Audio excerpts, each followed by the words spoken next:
ჩემი წინაპარი მარიამ ჯამბაკურ-ურბელიანი, რომელიც იყო თეკლა ბატონიშვილის შვილიშვილი.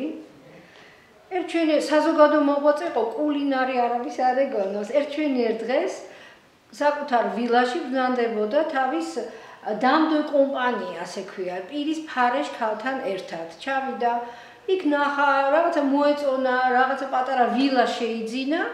და გადაწყვიტეს, რომ ცოტა ხნით დარჩენილობდნენ საცხოვრებლად და რადგანაც ეს ქალი იყო ძალიან კარგი მზარეული, მიიყვანა, რომ დაემთავრებინა კულინარიული აკადემია.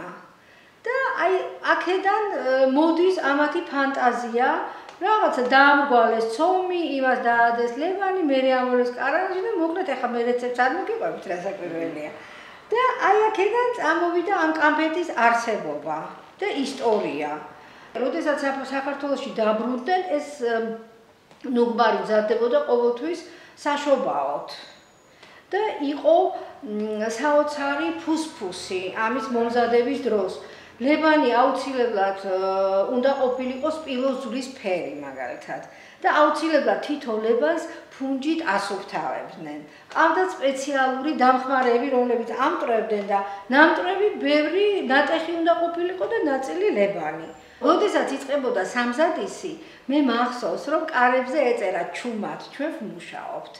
იმიტომ რომ ეხლა მეც რომ ვაკეთებ, აი რაღაცა საოცარი ის არის, იცი ძალა გეძლევა, საოცარი დიდი სიამოვნება ამის დამზადება და თუ კი ვიღაცამ გაიარა, არ არსებობს რომ არ შემეშალოს ხელი. ამიტომ იცით ეს საერთოდ მზადდებოდა დილით, მზის ამომავალ სხივზე. ამიტომაც ძალიან ბევრმა დაარქვა მზის მარგალიტი. მაგრამ როგორი სახელიც ერქვა ორბელიანთა ნუგბარი, რასაკვირველი ალბათ ეს დარჩა და დარჩება. რეცეპტი არის პოეზია, იცით? არის რა, რომ როდესაც კარამელი მზადდება, კარამელის ფერი იცვლება როგორც ამომავალი და ჩამავალი მზის ფერი. აი, როდესაც კარამელი იღებს ჩამავალ მზის ფერს, მაშინ უნდა ჩაიდოს ეს თითო კამფეტი და ამოიღოს ამ კარამელში.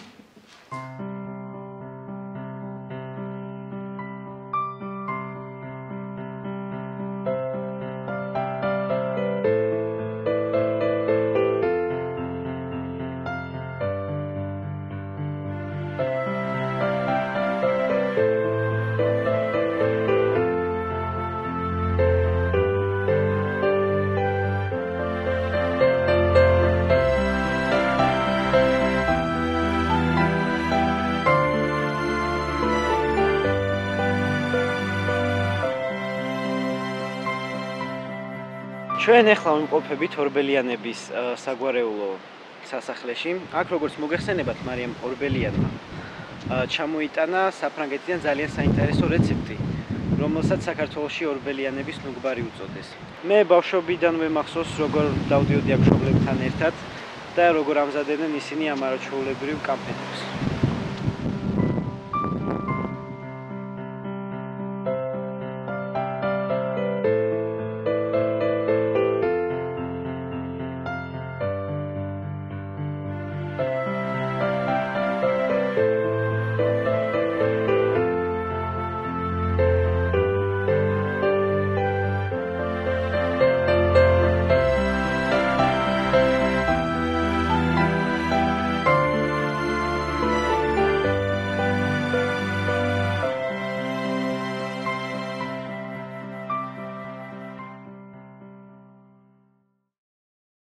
საერთოდ კეთდებოდა საშობაოდ. საშობაოდ იყო სამზადისი, ამის დამზადება და ძალიან ლამაზი იყო, იმიტომ რასაკვირველია ბუხარიენთო ყოველთვის და ცეცხლის ალი ირეკლებოდა პრიალა კამფეტებში და ნუ მოკლედ და ძალიან უყვარდა რასაკვირველია და ყოველთვის თუ სადმე მივიდოდით, ორბელიანების ნუგბარი მოვიდა ყვიროდნენ და არა ის ვინ მივიდოდა სტუმრად მათთან. რასაკვირველია ჩვენ მეგობრები, რომლებიც მიდიოდნენ სასწავლებლად საზღვარგარეთ, აბსოლუტურად ყველას ამით ვასპინძლობდით და ისე რომ ოჯახის პატარა წევრებიც რო ნახოთ არის ისეთი დღეები, როდესაც რამდენიმე კაცი ვზივართ ერთად მაგიდასთან და ვაკეთებთ საახალწლოდ. მაგალითად, იმ ტრადიციას ვცდილობ რომ გავაგრძელო. და წელს მაგალითად ატა ჯავახიშვილმა შესანიშნავი კანფეტი დაგვიბზადა რამდენიმე და ასევე პატარა გუგამაც გადაგვირჩია ნიკოს. ისე რომ იციან. დადგა საშინელი დრო 90-იანი წლები, ცოტა უფრო ადრე და კარგი იყო ის რომ გაიხსნა კერძო პატარა რაღაცა მაღაზიები ბინებში თუ გახსოვთ და მაშინ უკვე რასაკვირველია დავიწყეთ ამის წარმოება. ეს იყო 1980 წელი. 80 წლიდან ვამზად ვაკეთებ. მერე უკვე სიბნელეში და იმაში გართულდა რასაკვირველია დამზადება, შაქარიც უკვე უფრო ძალიან ძვირი იყო, ნიგოზი ცოტა ხანს შეწყდა და მერე ეხლა ისე ვამზადებთ. მეც და ჩემი რძლებიც. უღრმესი მადლობა ლიტერატურულ კაფეს, ჩემს საყვარელ ლიტერატურულ კაფეს, რომლებმაც პირველად ჩვენ მიგვიღეს და ძალიან დაგვაფასეს და ძალიან უყვართ.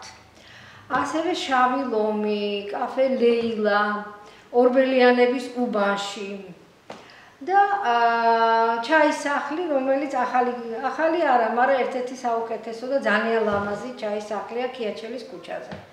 და ძალიან მინდა დიდი მადლობა მათ გადაუხადო.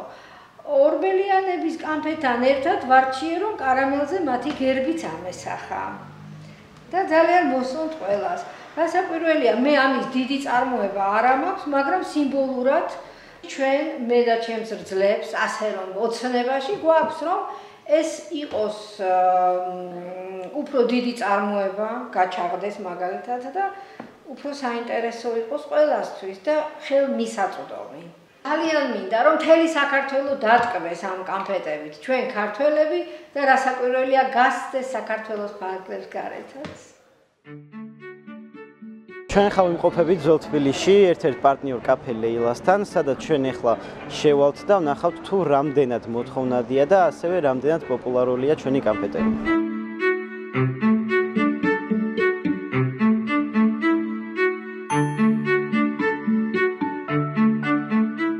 ქართველებს და უცხოელებს ორივეს თანაბრად მოწონთ და აქტუალებას გამოხატავენ კიდეს უცხოელები უფრო მეტად, იმიტომ რომ ეს თავისუფლებიდან გამომდინარე ეს პროდუქტი ყველაზე მეტად გავრცელებულია ჩვენთან, ჩვენს კაფეში, ლეილაში, შეგიძლიათ მოვბრძანდით და დააგემოვნოთ, გვიდებით რომ არ ინანებთ.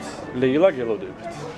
ჩვენ ახლა გამოვიდით ქუჩაში იმისათვის რომ ხალხის აზრი გავიგო და ასევე შევთავაზოთ ჩვენი კანფეტების დაგემოვნება. Конфеты орбелиане? Нет. Нет, хорошо. У нас тут эти конфеты, и мы бы хотели, чтобы вы попробовали их С удовольствием. Дали нам ваши Оценку. оценки. Да, Очень красиво на вид. Хорошо. Сейчас попробую. Пробуйте.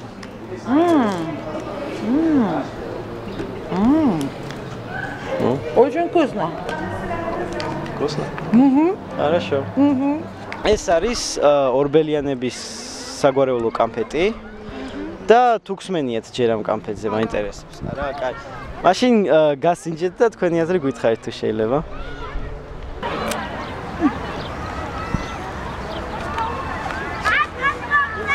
ძალიან გემრიელი ყოფილა.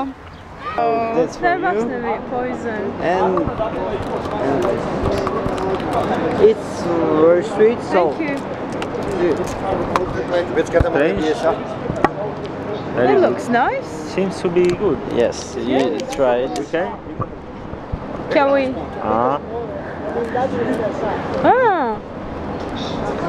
Okay. So, Wow. What do you think? with nuts, very good. Bravi. How would you comment this in Italian? In Italian. Molto buono. Molto buono. Well, thank you very much. It's very nice. I enjoyed it too. Thank you. It's beautiful. Let me make you try some. Good.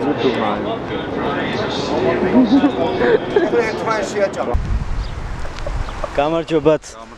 შეიძლება თუ არა ერთი კითხვა დაგისვათ ძალიან სწრაფად. კაი. გსმენიათ თუ არა ორბელიანების ნუგბარის შესახებ? ჩვენ წარმოვიდგინეთ მსმენია, ეს ორბელიანების სასახლე ვიცი, იმიტომ რომ დედის მხრიდან აი იქიდანა ვარ, სოფელ ამის ხანიდან და მსმენია ეგ ისტორია, რომ ქართველმა გაგისინჯავთ თუ არა ეს კამფეტი? არ გამისინჯა არა.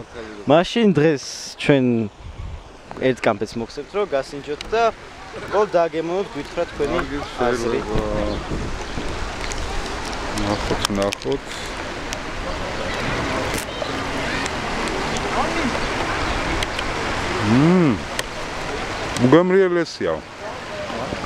უგემრიელესია.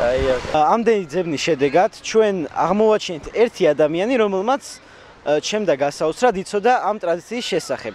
მაგრამ ყველაფერი აქ არ მთავრდება, იმიტომ რომ ეს პროდუქტი მალე ფართო საზოგადოებასაც გაეცნობა.